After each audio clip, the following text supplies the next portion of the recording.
So we are studying the Gongchik, which is the most quintessential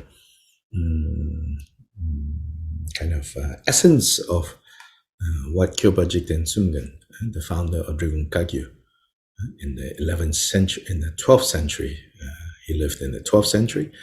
The essence of what Kyopa Jigten Sumgen taught. What Kyopa Jigten Sumgen taught, and what's attributed to him, let's put it that way, is actually quite large, a collection of 12 volumes. Each volume, like traditional Tibetan printing, about this thick.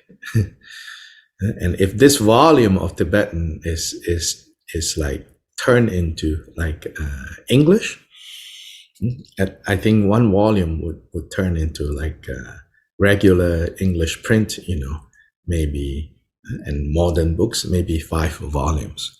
So 12 volumes, it's a lot.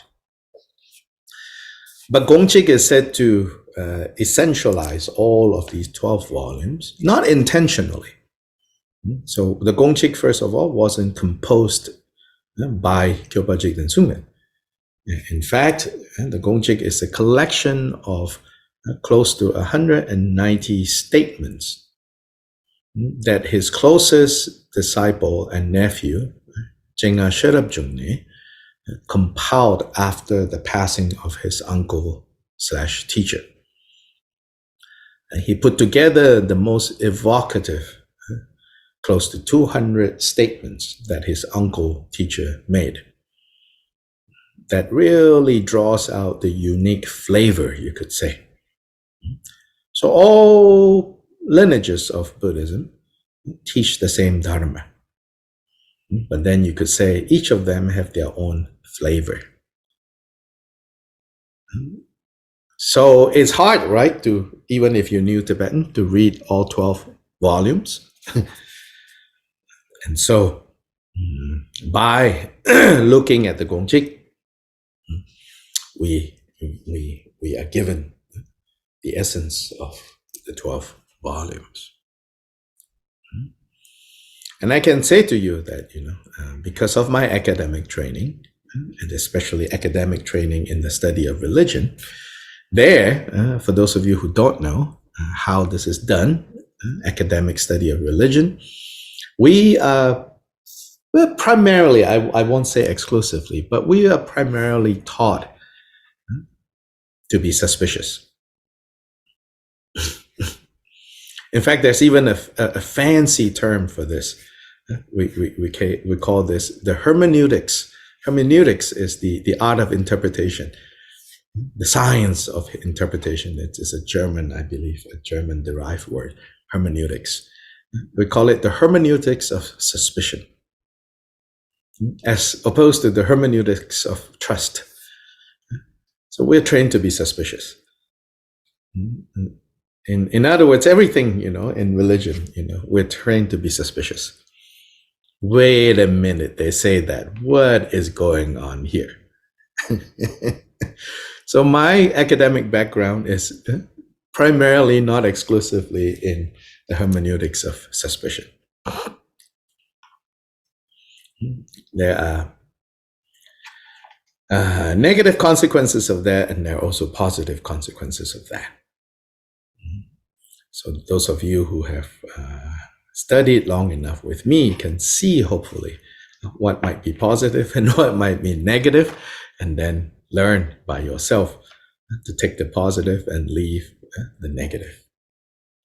Anyway, how this applies, how this is relevant here is, when I first heard that there is this Gongchik, and where Gongchik comes from, that it's a collection of 190 statements by his nephew and disciple, Jing'a Sherab Jungni, I immediately went into my hermeneutics of suspicion and said, these 190 statements, I think it's more what Sherab Jungni wants the teachings to be, rather than necessarily what Kyopa Rinpoche himself taught. So this is how hermeneutics of suspicion works. But the suspicion, to be fair to the academic enterprise, is not to remain like that. Is with that suspicion, you go investigate. So for years, it wasn't possible for me to investigate because not only was the translation of Gongchik took a long time to translate into English. The first English translation was maybe 25 years ago, but it was very rudimentary at that point. And slowly, different translations of Gongchik have emerged. So that with this one, I think it's maybe the fifth or sixth translation already of the root text. Some of them published and some of them not published. Then even with that, only with Gongchik, no other teachings of Jigten Sumgön have been like translated except for a handful of teachings from the 12 volumes. But in the last few years, more and more teachings of Jigten Sumgön have emerged, long and short, in translation. I'm not able to read directly in Tibetan. I can read just enough to cause trouble, not enough to bring any solutions. But as more and more teachings have become available, and I then have access to those, I can see that actually it matches. I have not found anything yet that contradicts. And then these teachings that have become available is a random sampling. It's really not like, people choosing in order to agree with the Gongchik. It is really a random sampling of the teachings. And it's become obvious to me, so that my hermeneutics of suspicion has been dispelled in this issue. I can fairly confidently say that with a random sampling of the 12 volumes, the profile of Jigten Sumgön and the flavor of Dharma that he taught, that profile of that flavor, it's consistent with what we see in the Gongchik, in the close to 200 statements of the Gongchik. So anyway, to share with you some of my own discoveries about this material. So now we are in the middle of chapter 3, the chapter on the individual liberation vows of the Vinaya.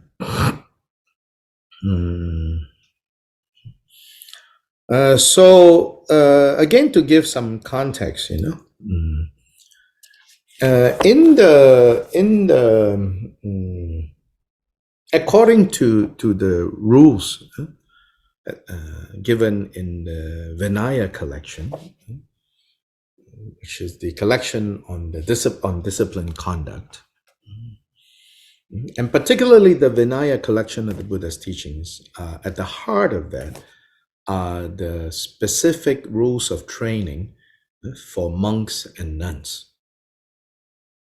And regarding those specific trainings for monks and nuns, according to the Vinaya tradition, monks and nuns are not supposed to discuss those rules of training with non-monks and nuns. So there's an established tradition like that. In part, the origins of that is the Buddha didn't necessarily want monks and nuns to discuss their kind of internal affairs with non-monks and nuns. Likewise, the Buddha also didn't want, monks and nuns to get involved with the internal affairs of non-monks and nuns, in a way to keep things kind of clear and separate. And both sides should be mindful, vigilant, and conscientious about their own business.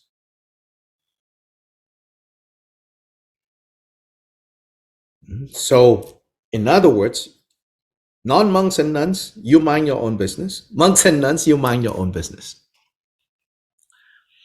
Because the Buddha could see, when you open that door, then a lot of like back and forth, is not good. So as a result, it has become, kind of an established tradition that they say lay people are not allowed to look at the details of the monks and nuns trainings. It's become an issue of like allowed or not allowed.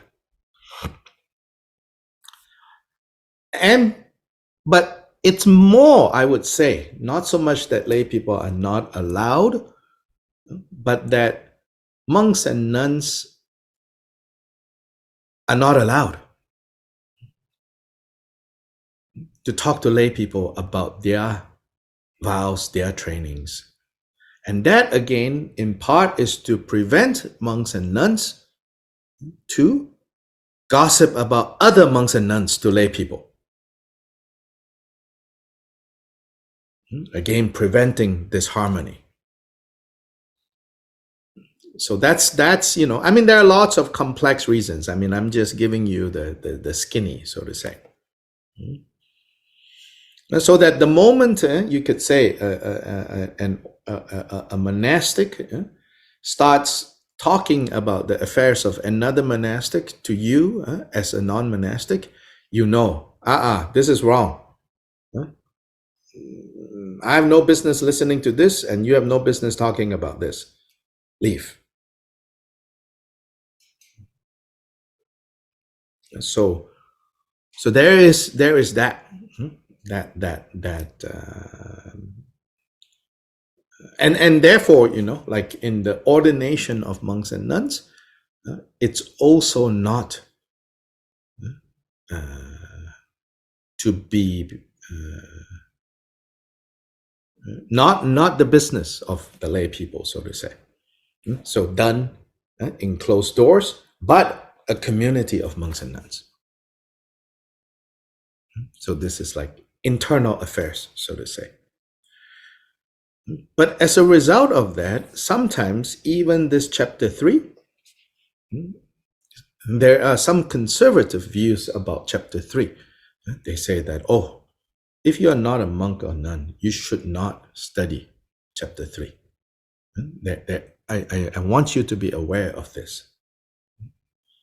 Since, all of you there are not monks and nuns, there are some conservative views that say, chapter 3 pertains, although it pertains it covers individual liberation, although lay people have individual liberation vows, but the heart of the individual liberation vows are the monastic vows.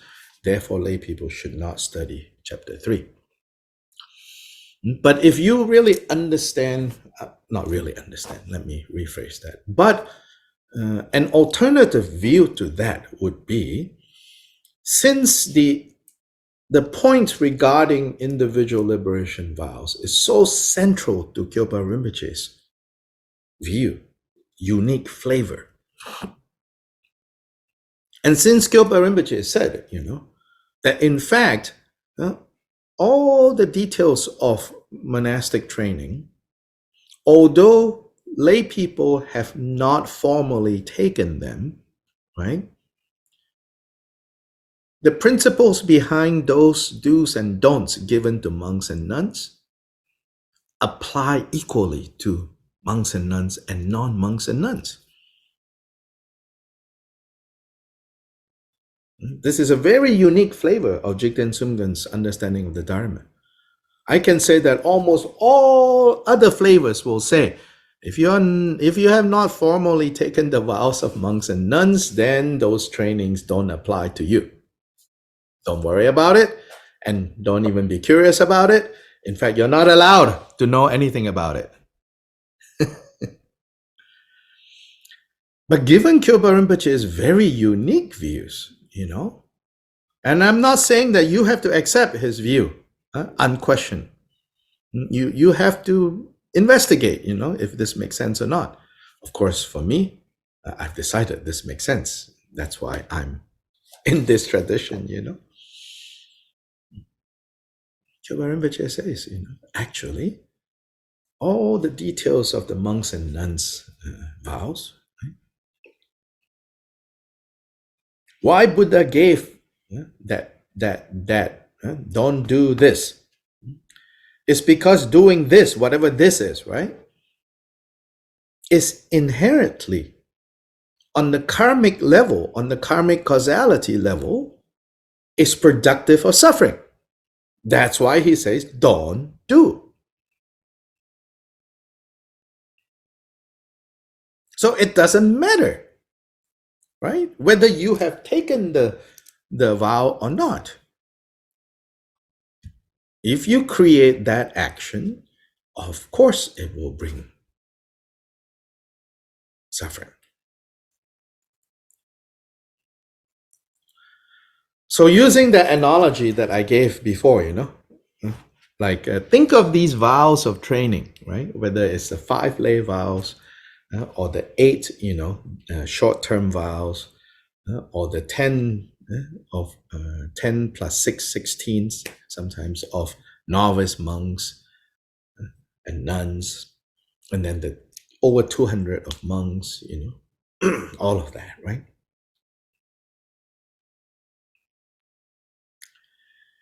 All those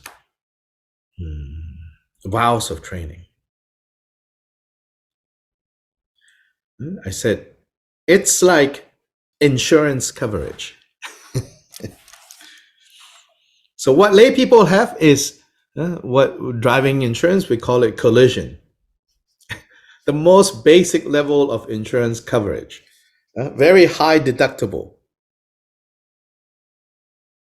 So you pay less monthly, but then if there's an accident, damage to your car, insurance company is not going to pay. Damage to your body, insurance company is not paying.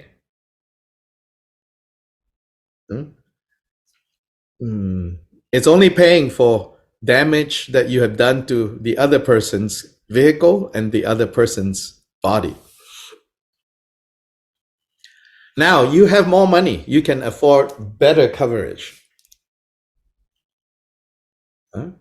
Then you buy an insurance policy with better coverage.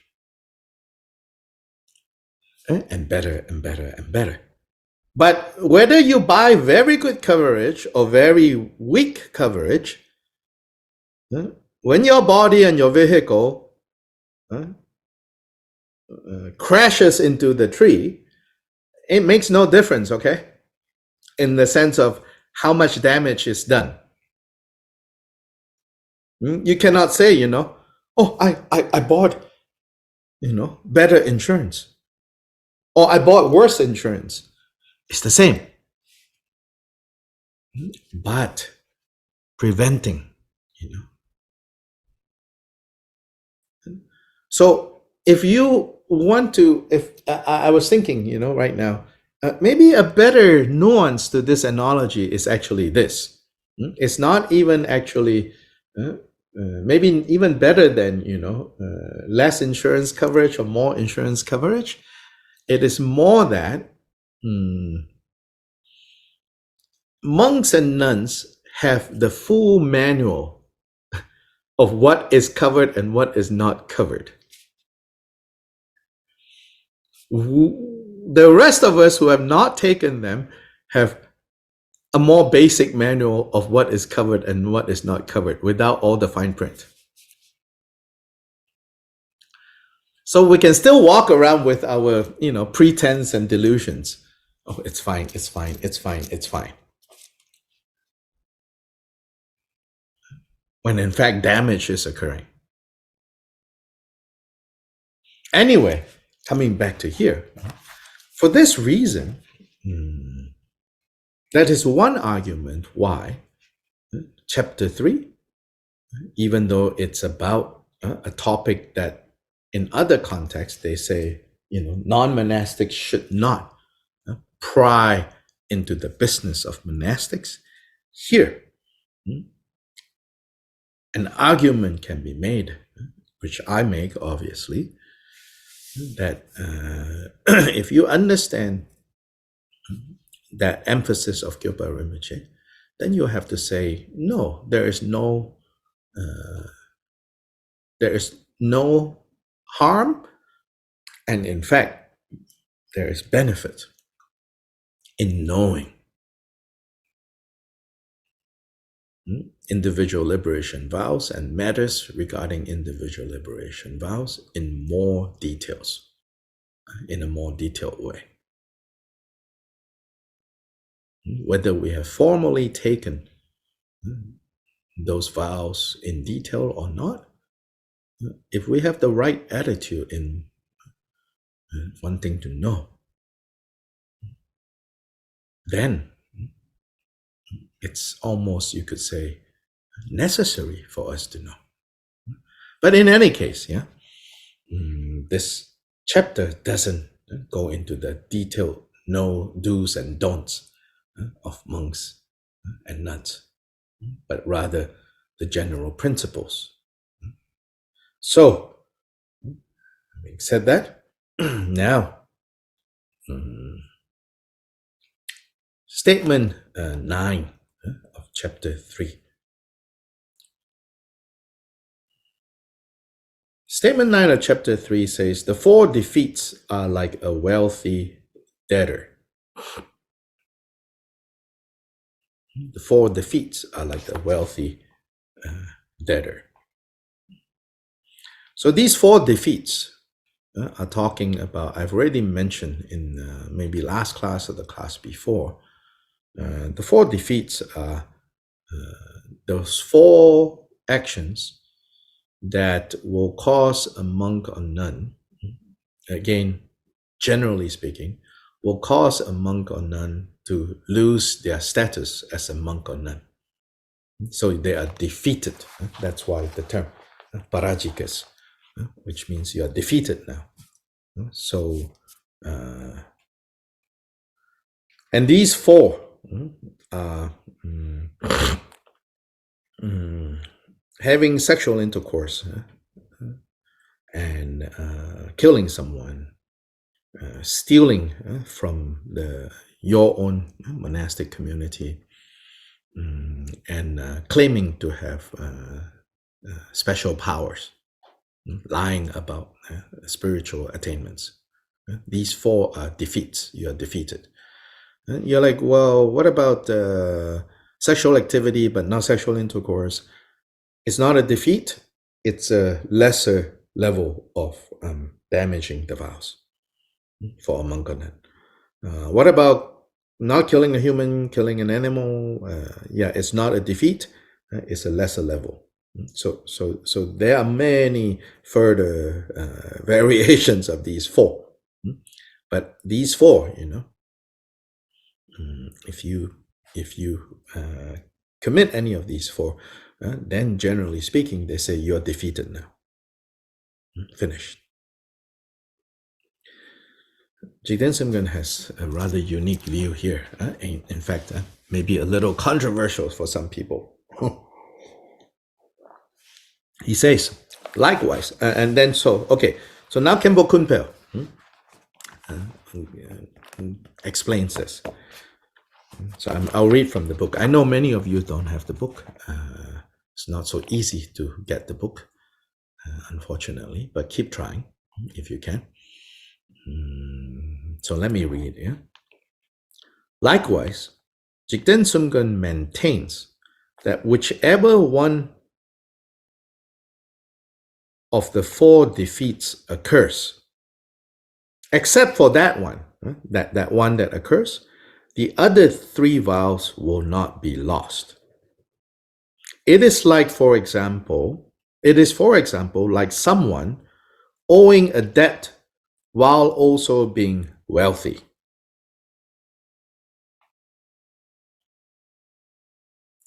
So very interesting, he says. That even with these 4 defeats, right? Any monk and nun who has done any of these 4 that are called the defeats, they have not completely destroyed their status as a monk or nun. They can remain a monk or nun except that one of the 4 vows have been broken. And so you owe that debt, so to say, using that analogy. Wealthy people who have a debt. In ancient times, it's not so common. In our times, all wealthy people have tons of debt. They just convince the banks to, extend them that debt, and the whole system is based on that. Crazy kind of. And then if you are poor, the debts will crush you. If you are rich, the more debt you have, the more famous you become, it seems.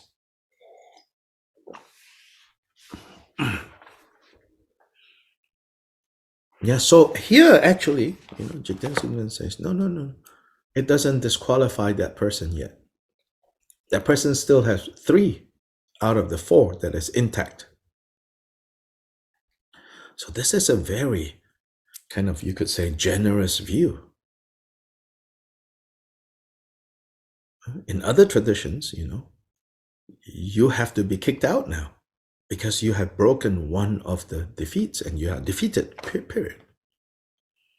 Here, Khyentpo Rinpoche says, no, you are only defeated in relation to that one rule. It is like it is said in the Treasury of Abhidharma, the commentary. The Kashmirian proponents of distinctions maintain that someone for whom a defeat has occurred is both a debtor and a wealthy one. A debtor owing a debt in relation to a specific vow broken, but wealthy in relation to all the other vows that are still intact. So Khenpo Kunpal doesn't say more, because it's a little uncomfortable for him, I think. Because in the general interpretation, no, this person is no longer a monk or nun. Out, finished, expelled. According to Jigten Sungren, no need to expel.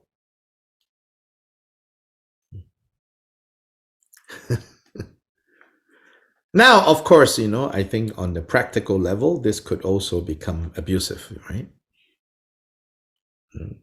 But that's completely for the wrong reasons, that someone has broken their vows and then just swept under the rug, pretend it has not happened. This is not Khyentpo Rinpoche's point. Khyentpo Rinpoche's point is really about the personal karma of that person. It's like, don't kick them out, because if you kick them out, then they are completely now without any protection. Yes, they have broken a very severe rule, but as long as they are able to keep the other rules, they should be kept within the fold and allowed to keep the others. Now, it doesn't mean that they have broken that one, they can continue to break it. It means that you have to retake that. But I don't know practically how this is done these days. How to fully implement this particular statement in the Drigung Kagyu monasteries. I don't know, actually.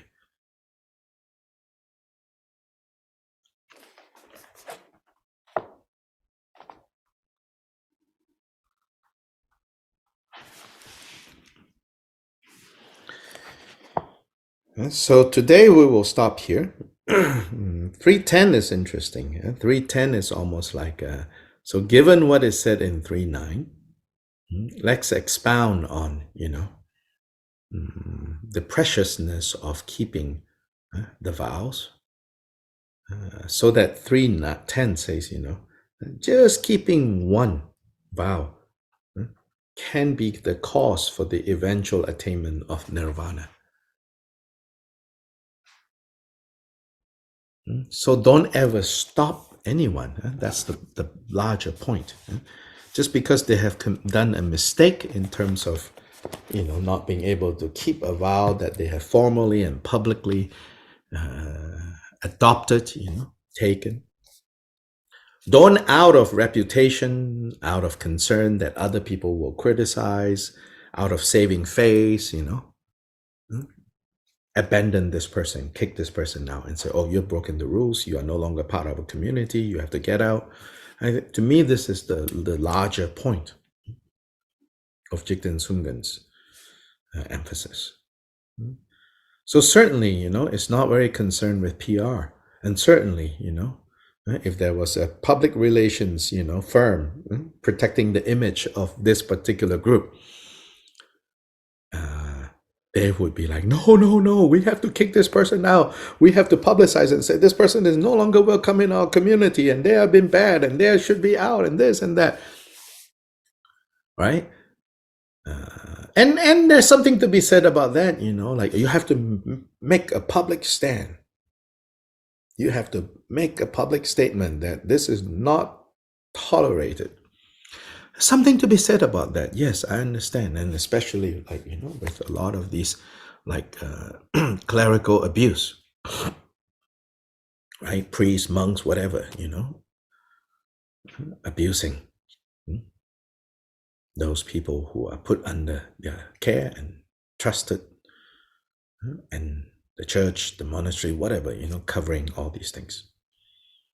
There's something to be said about that. The need to protect and the need to be firm, in not tolerating. But then at the same time, this point here is saying, also don't further harm this person who is causing harm. Yeah, so it's not so easy in the real world to balance these two sets of concerns, I feel. But because it is not easy doesn't mean that we only look at one set of concerns and ignore the other set of concerns. So the statement here tells us that also think, this person who has broken a major vow, how to preserve their other vows. So that's really important, because even keeping, the next statement says, even keeping one vow,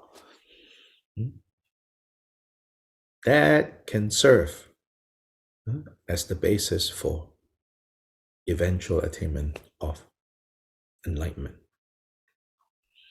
So one example given, is seen in how the Buddha handled a butcher in the Buddha's own time. So there was a butcher who heard the Buddha's teachings, and the more he listened to the teachings, the more he became convinced that what the Buddha taught, makes sense, it reflects reality, and so he very much wanted to become a Buddhist. Then he felt that he could not, because he was a butcher. His job, his livelihood was killing animals. And so other people also didn't want him to join the Buddha. Other people maybe within the Buddha's retinue. And so no, we cannot have a butcher, associated with us. That's bad for our image. And the Buddha said no.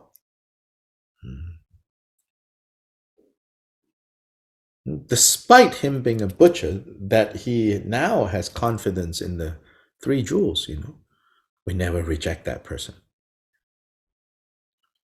So the butcher says, what can I do?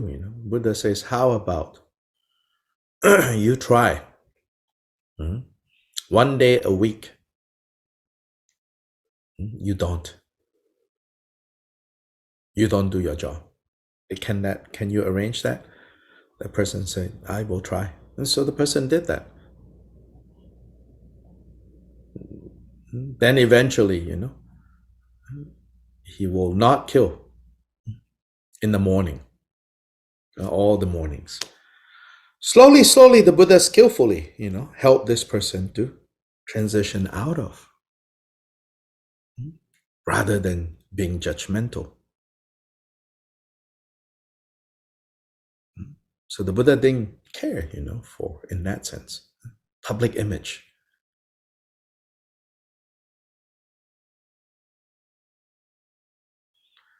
But of course, again, like I said, it's hard, in the real world to balance these two. But then, having said that, just because that it's hard doesn't mean that we give up.